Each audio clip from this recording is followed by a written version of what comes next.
और वो शरणागति कैसी? ठीक ठीक शरणागति करनी है, ऐसी शरणागति नहीं जैसे आजकल बहुत से गुरु लोग अपने शिष्यों को बताया करते हैं, बेटा जब रात को सोने लगना तो बोल देना श्री कृष्ण शरणम मम सर्वम श्री कृष्णार्पणमस्तु रामार्पणमस्तु। एक शराबी ने कहा शाम को खूब सी पी, सुबह को तौबा कर ली। वो लोग नमाज पढ़ते हैं ना, यानी गुनाहों की माफी मांग रहे हैं, खुदा माफ कर दीजिए, अब भविष्य में अपराध नहीं करेंगे। तो शाम को खूब सी पी और सुबह को तौबा कर ली तो रिंद के रिंद रहे और हाथ से जन्नत न गई। पियक्कड़ों में भी अपना नाम है, क्योंकि शाम को खूब सी पी लेते हैं और जब सवेरे होश में आते हैं तो हे खुदा माफ कर दीजिए, अब नहीं पिएंगे, माफी मांग ली। शाम फिर हुई तो फिर पी लिया, फिर सुबह होश में आए तो फिर माफी मांग ली, नमाज पढ़ ली, तौबा कर ली। तो रिंद के रिंद रहे, हाथ से जन्नत न गई। पियक्कड़ों में भी अपना नाम रहा और वो भगवान का लोक भी हमारे लिए रिजर्व्ड हो गया। तो ऐसी जोकरी से काम नहीं चलेगा। ऐसी जोकरी से आप खुदा को, अल्लाह को, भगवान को, गॉड को मूर्ख नहीं बना सकते।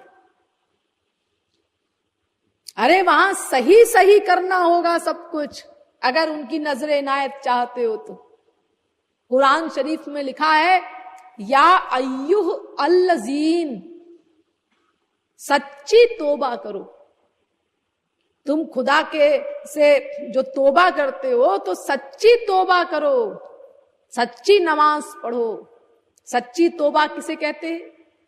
इन अल्लाह कान तब्ब व इन्नील गफ्फारून, कुरान शरीफ कहता है। सच्ची तौबा वो होती है जब हम ये निश्चय करें, संकल्प करें कि अब भविष्य में हम ये अपराध दोबारा नहीं करेंगे, ये गुनाह अब हम दोबारा नहीं करेंगे। ये सच्ची तौबा है। और तुम बार बार गुनाह करते जाओ और फिर अपना बार बार कहो माफ कर दीजिए, फिर वही गुनाह करो जैसे संसार में करते हो। दिन भर बोलते रहते हो सॉरी सॉरी और फिर गलती करते रहते हो। ये सॉरी और ये थैंक यू शब्द तो इतने पॉपुलर हो गए हैं कि अपना पागल सरीके हम इनका प्रयोग करते जाते हैं और भीतर से कोई मतलब नहीं, भीतर से कोई धन्यवाद देने की मंशा नहीं और ऊपर से थैंक यू। भीतर से कोई अपनी गलती का पश्चाताप नहीं, ऊपर से सॉरी। दिन भर अपराध करते रहेंगे और मुंह से बोलते रहेंगे सॉरी। तो यही भगवान के साथ भी करते हैं हम। माफी मांग रहे हैं, तौबा कर रहे हैं और फिर अपराध कर रहे हैं, फिर गुनाह कर रहे हैं। तो कुरान शरीफ कहता है इससे काम नहीं चलेगा, सच्ची तौबा करो। सच्ची तौबा का मतलब फिर से वो अपराध न करे। तो देखिए सही सही शरणागति करनी होगी।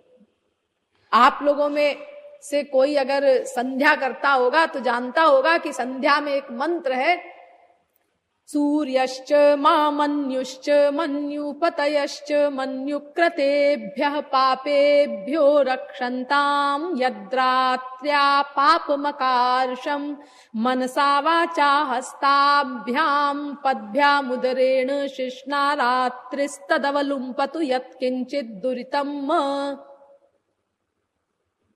हाथ में पानी लेते हैं और नाक से लगाते हैं और ये मंत्र बोल करके बाईं कांख से पानी को ऐसे डाल देते हैं, फेंक देते हैं। क्या मतलब है इस वेद मंत्र का?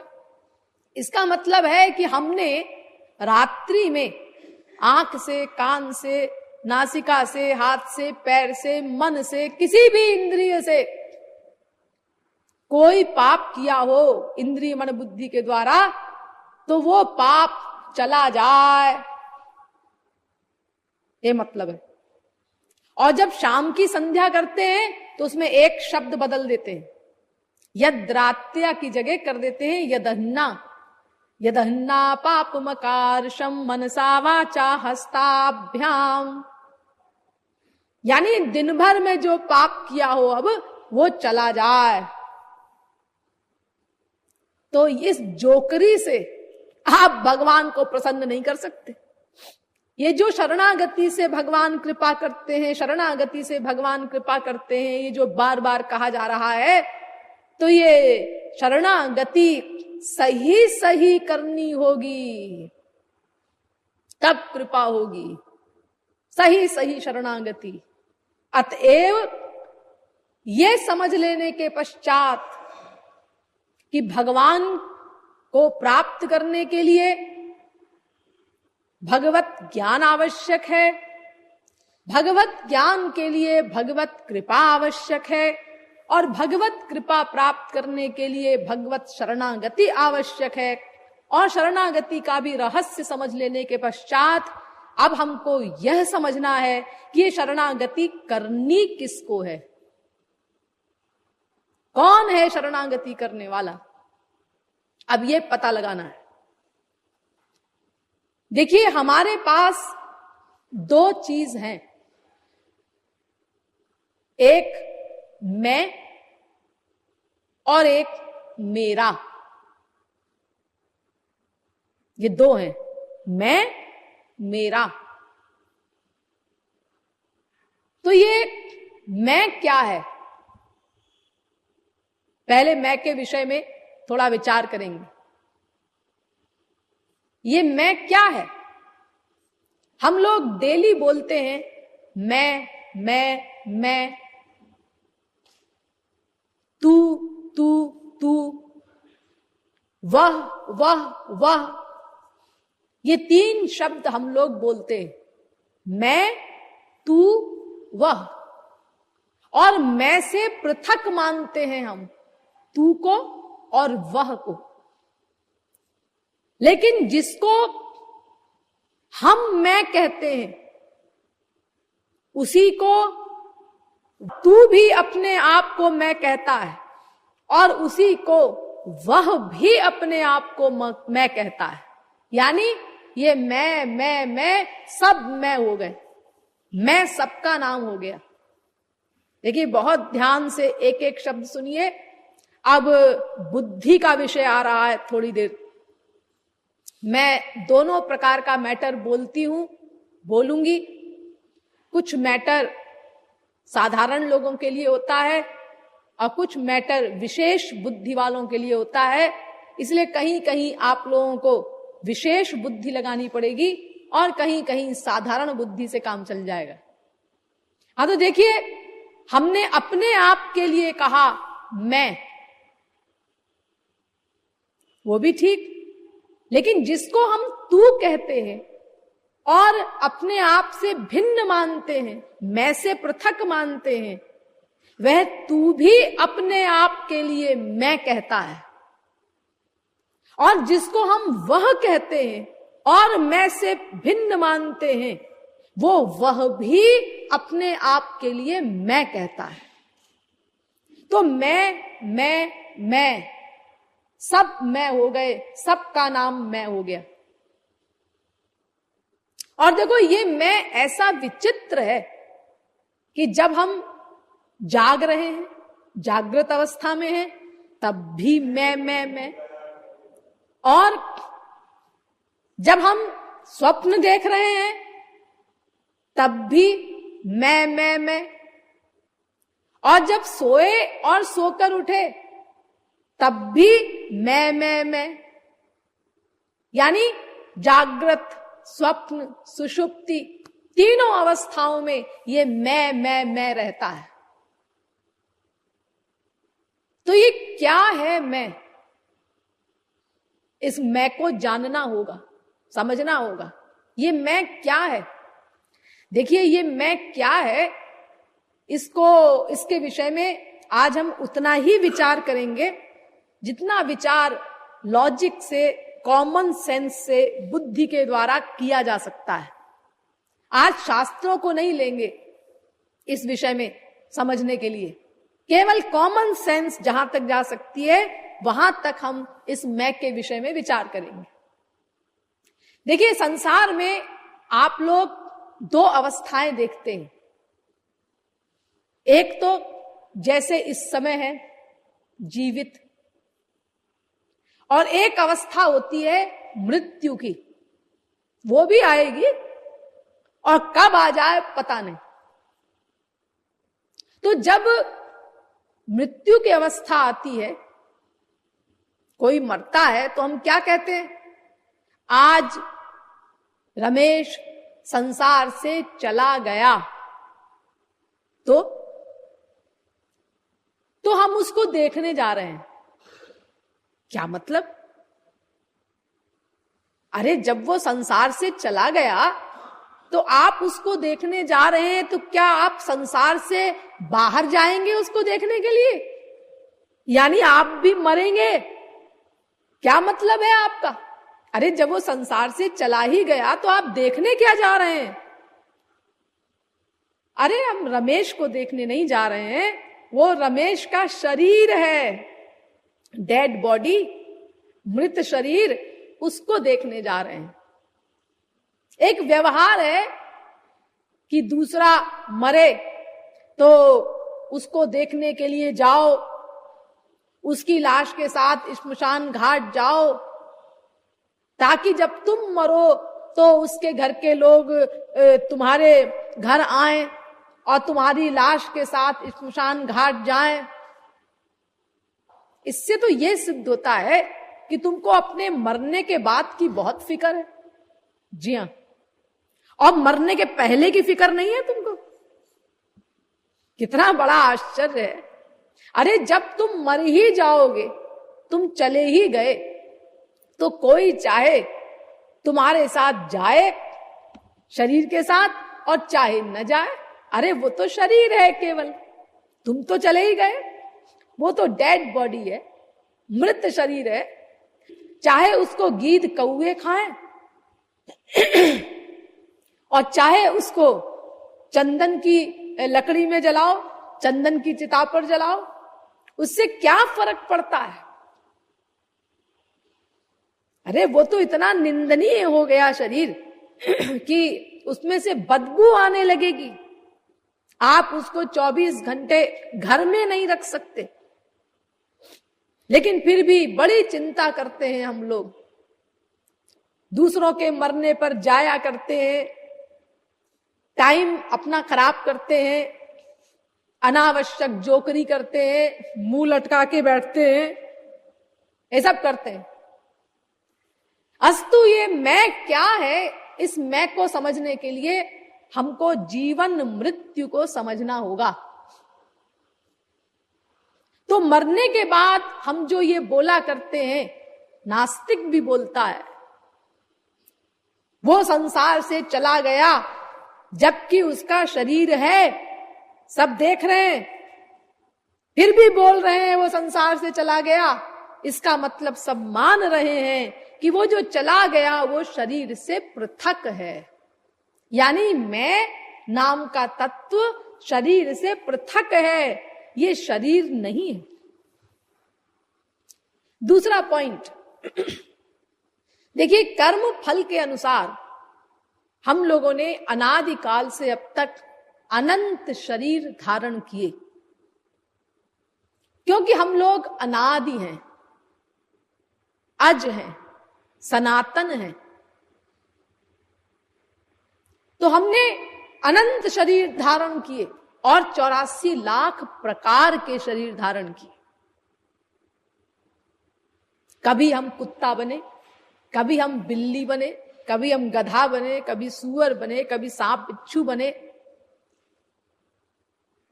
तो अगर हम शरीर होते तो एक सा रूप रहना चाहिए था हमारा। बहुत ध्यान दीजिए, अगर हम शरीर होते तो हमारा स्वरूप, हमारा रूप एक सा होता। फिर हम ये कभी घोड़ा, कभी हाथी, कभी बिल्ली, ये सब कैसे बनते? अरे देखो, यूं समझो कि जैसे इस समय आप मनुष्य हैं, तो ये तो हो सकता है कि आप अमीर हो, गरीब हो, विद्वान हो, मूर्ख हो, लेकिन ये तो नहीं हो सकता ना कि 28 अक्टूबर को आपके 2 हाथ 2 पैर थे और 29 अक्टूबर को आपके 4 हाथ और 18 पैर हो गए। ऐसा तो नहीं होगा ना, शरीर तो एक सा रहता है ना हमारा। तो अगर हम शरीर हैं तो फिर एक सा रहना चाहिए हमारा रूप हमेशा, लेकिन 84 लाख प्रकार के शरीर चेंज करने से ये सिद्ध होता है कि हम शरीर नहीं हैं। तो फिर ये मैं क्या है? ये मैं शरीर तो है नहीं, ये तो सिद्ध हो गया। तो फिर क्या है ये मैं? देखिए, मोटी तौर से एक बात समझ में आती है, जैसा कि अभी विवेचन किया गया था, कि जो शरीर छोड़कर चला जाता है मृत अवस्था में, उसे मैं कहते हैं। जो शरीर छोड़कर चला जाए और उस छूटे हुए शरीर को सारा संसार देखता है और अनुभव करता है प्रत्यक्ष, और बोलता है गया। वो गया, कहां गया पता नहीं, कहां गया, लेकिन गया। अब आस्तिक कहता है भगवान ने बुला लिया, नास्तिक कुछ कहेगा, लेकिन गया। तो इसका मतलब जो शरीर छोड़ करके चला गया मृत अवस्था में, वो मैं है, ये सिद्धांत बना। नहीं, गलत। गलत, हां। क्यों? इसीलिए कि शरीर छोड़कर जाने वाला और सामान भी होता है, और चीजें भी होती हैं शरीर छोड़कर जाने वाली। सूक्ष्म शरीर, वो भी जाता है शरीर छोड़कर। देखो, जब मैं इस शरीर से निकलता है तो निकलने के पहले ये जो मैं बोल रही हूं, मैं इसका शास्त्रों में नाम जीव भी है और आत्मा भी है। तो जब आत्मा इस शरीर से निकलता है, मैं नाम का तत्व इस शरीर से निकलता है, तो पहले उसको एक सूक्ष्म शरीर मिल जाता है, बाद में उस सूक्ष्म शरीर के साथ ये मैं या ये आत्मा शरीर से निकलता है, उसके साथ में निकलता है। तो क्या ये सूक्ष्म शरीर भी मैं है? और इतना ही नहीं, और भी बहुत सी चीजें जाती हैं उस मैं तत्व के साथ, आत्मा तत्व के साथ। इंद्रियां भी जाती हैं। आप कहेंगे इंद्रियां, वो तो यहीं रहती हैं जी। देखो, उसके आंख भी है और कान भी है और नासिका भी है और जीभ भी है और हाथ पैर सब है, ज्ञान इंद्रियां भी है, कर्म इंद्रियां भी है। अरे ये इंद्रियां नहीं है, ये आपको धोखा है। ये तो इंद्रियों के घर हैं। इंद्रियों के घर में इंद्रियां रहती हैं। इसीलिए कान बड़े बड़े हैं, सुंदर सुंदर हैं, लेकिन दिखाई नहीं, सुनाई नहीं पड़ता। सुनाई नहीं पड़ता। इतने बड़े बड़े कान, सुंदर सुंदर कान, लेकिन सुनाई नहीं पड़ता। हाँ जी, सुनाई नहीं पड़ता। तो इसका मतलब आपकी एक इंद्रिय गई। हाँ जी, गई। यानी इस मोटे कान के अंदर वो इंद्रिय नहीं रही आपकी सुनने वाली। हाँ जी, नहीं रही। इसी प्रकार आंखें हैं बड़ी बड़ी, सुंदर सुंदर, लेकिन सूरदास है। इसका मतलब आंख के अंदर वो चक्षुर इंद्रिय, देखने वाली इंद्रिय नहीं रही। हाँ, नहीं रही। तो देखिए, जो इंद्रियां हैं ये सूक्ष्म होती हैं, वो दिखाई नहीं पड़ सकती किसी को। जैसे मैं दिखाई नहीं पड़ता, मैं नाम का तत्व, आत्मा दिखाई नहीं पड़ती, ऐसे ही ये इंद्रियां भी किसी को दिखाई नहीं पड़ सकती, ये भी सूक्ष्म होती हैं। इसी प्रकार इनके आगे एक और होता है अंतःकरण, वो भी सूक्ष्म होता है, वो भी किसी को दिखाई नहीं पड़ता। तो ये इंद्रियां, ये मन, ये बुद्धि, ये सूक्ष्म शरीर, ये सब जाते हैं आत्मा के साथ इस शरीर से। तो क्या ये सब मैं है? क्या इंद्रियां मैं है? क्या मन मैं है? क्या सूक्ष्म शरीर मैं है? नहीं जी, ये मैं कैसे हो सकता है? ये तो सब मेरे हैं, मेरे। ध्यान दीजिए, मेरे, मेरे माने मैं के। जैसे कोई कहे ये मेरा बेटा है, यानी मैं का बेटा, यानी मैं बेटा नहीं हूं, मैं अलग पर्सनैलिटी हूं, और ये मेरा बेटा है, मैं का बेटा है। ये रमेश है और ये रमेश का बेटा है। तो जो रमेश का बेटा है वो तो रमेश नहीं है ना, रमेश अलग है अपने बेटे से। हाँ, तो ऐसे ही ये इंद्रियां, ये मन, ये बुद्धि, ये सूक्ष्म शरीर, ये तो सब मेरे हैं। तो जो मेरा है वो मैं नहीं हो सकता, मेरा मैं से पृथक हुआ करता है।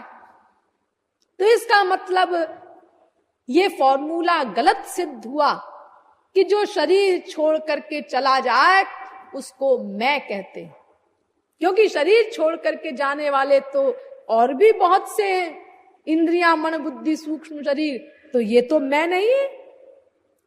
क्यों जी? क्या ये इंद्रियां, ये मन, ये बुद्धि, सूक्ष्म शरीर, ये आत्मा के साथ सदा नहीं रहते क्या? नहीं। जब महाप्रलय होती है, महाप्रलय, कयामत, उस समय मैं या आत्मा, सूक्ष्म शरीर, इंद्रियां, मन, बुद्धि, इन सब से पृथक होकर के कारणार्णव में लीन हो जाता है, जिसको आप कह सकते हैं कि पेंडिंग में चला जाता है। कोई वर्क नहीं कर सकता उस समय, उसके पास अंतःकरण नहीं रहता, वरना तो फिर वर्क करने लग जाए वो। और अगर वर्क करने लग जाए तो फिर तो महाप्रलय और सृष्टि में कोई अंतर ही ना रह जाए। तो उस अवस्था में जब जीव कारणार्णव में लीन होता है, महाप्रलय की अवस्था में, उस समय वहां ना इंद्रियां होती हैं, न मन होता है, न बुद्धि होती है, न सूक्ष्म शरीर, कुछ नहीं होता। क्यों नहीं होता? अब सुनिए कारण। इसीलिए कि वो जो कारणार्णव है, जिसमें वो जीव लीन होता है,